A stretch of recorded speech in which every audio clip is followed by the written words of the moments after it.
take control of your money or it's going to control you. As leaders, we have to be in control of our own personal finances. I understand that, sometimes we just start making more money and our goal is, we just got to make more money in order to be able to do all the different things that we want. And what I would encourage us to think through is this, is that you're not going to get more money until you're able to handle what you have. You see, faithful in a little allows you to be more faithful with larger amounts. Okay, so what we want to do is let's just break it down into some basic money management. Okay, some basic money management. One of the things that I like to do is I like to talk about percentage and taking brackets, finding out the big buckets that I want to put everything in. And when I do that, I give it a percentage. Why do I give a percentage? Because what it's going to do for me is it takes the emotion out. When I take the emotion out, now it's just money and it's just a percentage. And I can give it, and it's not about if I feel like it, if I don't feel like it. It's just a percentage. And the percentage allows me to be consistent now. That consistency then gives me stability for over the long period of time. And what I want is, I want that consistency. I want stability in my life. One of the reasons maybe we don't have stability is because we haven't really figured out the brackets that are the most important to us. We haven't figured out those buckets to put the money into. We haven't figured out the percentages. And then on top of that, we don't have a system. So here's what I want to encourage you to do. This is just a simple system. It allows you to think through for yourself.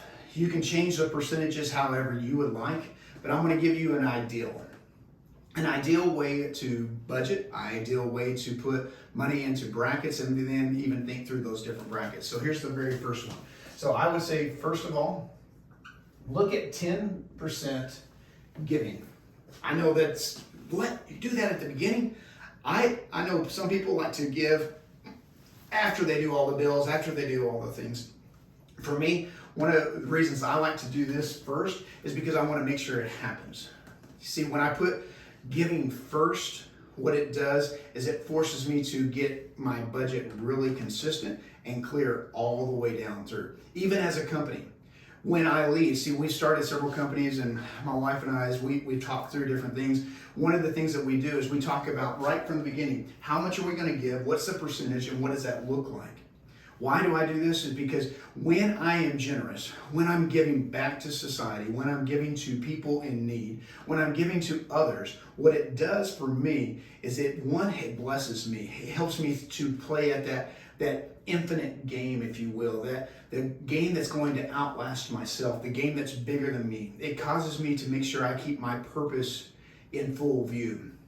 And also, in my perspective, in my faith, what I see is that God blesses those who give. And so I want to make sure I put this into everything that I do. Now, on top of that, I would like to save 10% to savings. Man, that's a big chunk. But here's what we got to do is we have to have savings. We need an emergency fund. Now, and what is an emergency fund? First of all, an emergency fund is just what it is. It's if there's an emergency that comes up. There are going to be pipes that break. There's going to be a wreck that's going to happen. There's going to be problems that occur. Do you remember that HBO series, the Game of Thrones? They would always say what? Winter is coming. They didn't know how long it was going to be, but they always knew that there was going to be a winter. And in life, and here's what we need to plan on, there are going to be problems. That's just the nature of it. You're going to have a flat tire. There's going to be concerns. There's going to be COVID. There's going to be downturns in society. There's going to be downturns in our economy. And what we have to do is we need a savings. We need an emergency fund that's going to allow us to have security. Now, for some, maybe it's just getting that first $1,000. The first $1,000 to be able to get that emergency fund set so that begins to give you peace. You're going to have to go to the doctor. There's going to be prescriptions. There's going to be a kid that breaks their leg or something like that. There's always going to be something. In your business, this is going to be important. Why? Because it gives you again, stability when the ups and downs occur. When something unforeseen happens, and it's going to happen.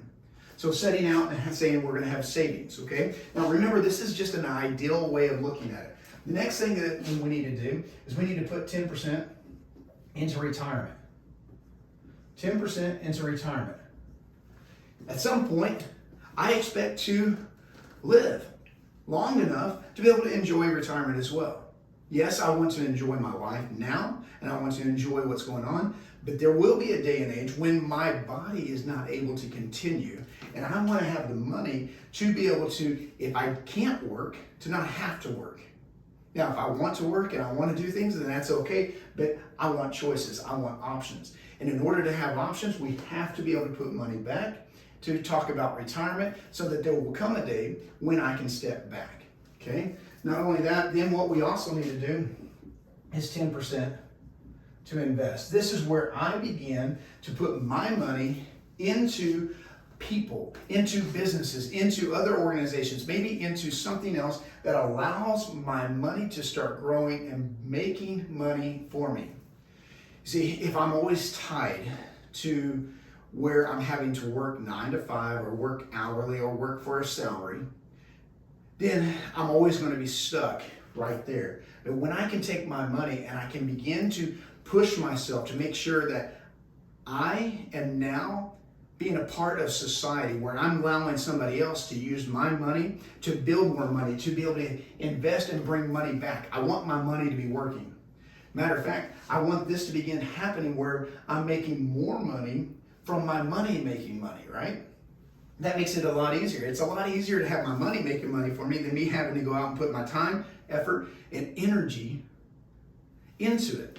So I want to make sure that that's happening at that point too. Okay, next is living. These are all my other expenses. This is the house, the car, all those, the food, clothes that I buy. I want to live off 60%. Now, putting these percentages up there just gives you a great framework. It's a really good model. This is, if you will, an ideal model. Now, as you make more money, here's what's fun. As you make more money, then these percentages can change. Or you're going, well, Heath, I've never even budgeted. Right now, I'm living at 100% of my income. Okay, I get it. So here's what we have to do. We need to begin to give the percentages. We need to start changing the percentages. Maybe we start off at 1%, 1%, 1%, 1%, and then here we are down here living off the 97, 96%. It's okay. What we want to do is have a game plan, a percentages that we start looking at. Maybe you're going, hey Heath, you know what? I can't really do the investing in retirement right now because I don't even have a savings. So let's get the savings started, change the percentage. We don't do these two things while we're building up our savings. Maybe you're going, hey Heath, you know what? Right now I have debt. And so right now we're going to take the percentage here and the percentage here, and we're going to take these two things and we're going to give 20% to our debt and get that cleared up and get that done. You don't need to be trying to do these other things if we have too much debt. So let's get rid of the debt. What I love about this is when I start thinking about it, when we start looking at it, when I'm coaching people and we're helping, just trying to get all of life figured out and we're trying to get our leadership. You can't lead people if you got your personal business in a mess, your personal life in a mess.